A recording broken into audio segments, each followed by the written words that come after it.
Rasage de la zone donneuse après une greffe de cheveux quand elles sont en danger.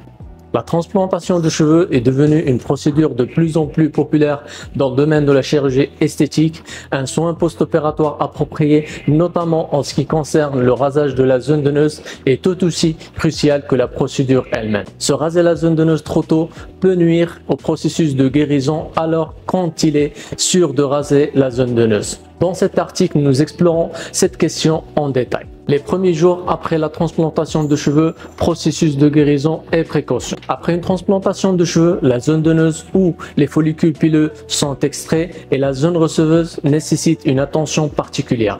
La procédure crée des blessures microscopiques dans la peau et il peut falloir plusieurs semaines pour que celles-ci guérissent. Pendant les premiers jours, vous pourriez constater la formation de croûte, un léger gonflement et une sensibilité dans la zone traitée. Il est donc crucial de protéger la zone donneuse et d'éviter tout traumatisme. Pendant la première semaine après l'opération, il est important d'éviter tout contact avec l'eau et de ne pas appliquer de pression directe sur la zone donneuse. C'est une période critique pour la sensibilisation des follicules pileux et la guérison des blessures. Quand est le moment idéal pour se raser la zone donneuse? Il est généralement recommandé d'attendre au moins 3 à 4 semaines avant de raser la zone donneuse après une transplantation de cheveux. Pendant ce temps, la peau guérit et les follicules pileux commencent à s'adapter à leur nouvel emplacement. De plus, attendre suffisamment longtemps avant de se raser aide à prévenir toute irritation et perturbation du processus de guérison causée par la pression et la friction impliquée dans le rasage. Après 4 semaines, à ce stade, la zone donneuse devrait être en grande partie guérie et les nouveaux follicules pileux devraient commencer à se renforcer. Conséquent, cette période est considérée comme sûre pour le rasage. Cependant, étant donné que le processus de guérison peut varier d'un patient à l'autre, il est préférable de suivre les conseils de votre médecin. Quels sont les risques après se raser trop tôt?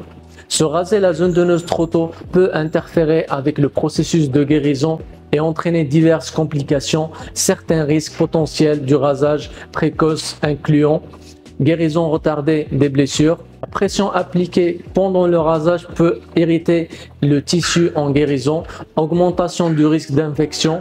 Les coupures microscopiques réalisées lors de rasage peuvent augmenter le risque d'infection, dommages aux follicules pileux. Les follicules pileux qui ne sont pas encore complètement stabilisés peuvent être endommagés ou déplacés lors d'un rasage précoce. L'importance de suivre les conseils de votre médecin. La meilleure façon de déterminer quand se raser la zone donneuse après une transplantation de cheveux est suivre les conseils de votre médecin. Le type de peau de chaque patient, le processus de guérison et la technique de transplantation de cheveux utilisée peut varier. Par conséquent, il est essentiel de se conformer aux recommandations de votre médecin, adaptées spécialement à votre situation. Votre médecin peut surveiller le processus de guérison et vous aider à déterminer le moment le plus sûr pour vous raser. Cela garantit que vos résultats esthétiques ne sont pas négativement affectés et que votre processus de guérison progresse en douceur. Conclusion. La transplantation de cheveux est une procédure qui nécessite une attention particulière pendant le processus de guérison pour garantir des résultats réussis. Se raser la zone donneuse est un aspect important de processus qui doit être abordé avec prudence.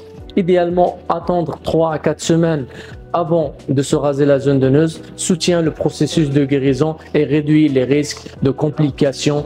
Cependant, étant donné que la récupération de chaque patient peut différer, il est essentiel de tenir compte des conseils de votre médecin.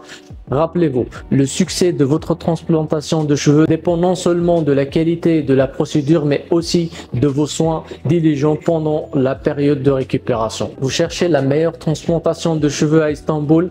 À la clinique Estepera, vous pouvez obtenir des conseils et des options de traitement de certains des meilleurs médecins de transplantation de cheveux dans la région.